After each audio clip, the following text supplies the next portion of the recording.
ಮಾಡ್ಬೇಕು. ಅಲ್ಲೋಗ್ಬಿಟ್ಟು ಟೈಲರ್ಗೆ ನನ್ನ ಹೆಂಡತಿ ಬ್ಲೌಸ್ ಕೊಡಿ ಅಂತೀಯ, ಅವನು 150 ತೆಗೆದು ಬಿಸಾಕ್ತಾನೆ. ಅದ್ರಲ್ಲಿ ನಿನ್ ಹೆಂಡತಿ ಬ್ಲೌಸ್ ಇದೆ ಅಂತ ಹೆಂಗಪ್ಪ ಕಂಡಿಡಿದ್ಯಾ? ಅಷ್ಟ್ರಲ್ಲಿ ಟೈಲರ್ ತಗೋ ಹೋಗು ಯೆಲ್ಲೋ ಕಲರ್ ನಿನ್ ಹೆಂಡತಿ ಬ್ಲೌಸ್ ಅಂತ ಕೊಡ್ತಾನೆ. ಮನೆಗ್ ತಂದು ಕೊಡ್ತೀಯ, ಹಾಕೊಂಡ್ ತಿರ್ಗಾ ಕಿರಿಕ್ಸುರು.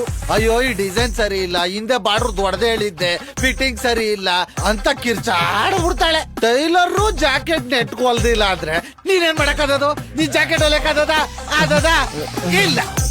ಹೆಂಗೋ ಕೊನೆಗ ಹಂಗೆ ಹಿಂಗೆ ಆಗಿ ಮದುವೆ ಮನೆಗೆ ಹೋಯ್ತೀರ. ಅಲ್ಲ ಅವ್ರ ನೆಂಟ್ರೆಲ್ಲ ಬಂದಿರ್ತಾರಲ್ಲಪ್ಪ, ಅವ್ರ ಜೊತೆ ಮಾತಾಡ್ಕೊಂಡು ಒಂಚೂರು ಸಮಾಧಾನವಾಗಿ ಇರ್ತಾಳೆ. ಅಷ್ಟೇ ಆದ್ರೆ ನೀನ್ ಬದಿಕಂಡೆ ಅಪ್ಪಿ ತಪ್ಪಿ ಏನಾರ ನಿನ್ ಹೆಂಡತಿಗಿಂತ ಚೆನ್ನಾಗಿರೋಳು ಆ ಮದುವೆಲಿ ಓಡಾಡ್ತಿರ್ಬೇಕು. ಅಯ್ಯೋ ತಿರ್ಗಾ ಶುರು ಆಯ್ತು, ನಿನಗ್ ಬೆಣ್ತಾನೆ ಇರ್ತಾಳೆ. ಅಯ್ಯೋ ಅಲ್ಲಿ ನೋಡು ಭಿನ್ನಾಣ್ಗಿತ್ಯ, ಮೇಕಪ್ ಓವರ್ ಅನಿಲ್ವಾ, ಹೆಂಗ್ ನುಲಿತಾವಳು ನೋಡು ಅಂತ ಅವಳಿಗೆ ನಿನ್ನ ಹತ್ರ ಬೈತಾನೆ ಇರ್ತಾಳೆ. ಅಕ್ಕ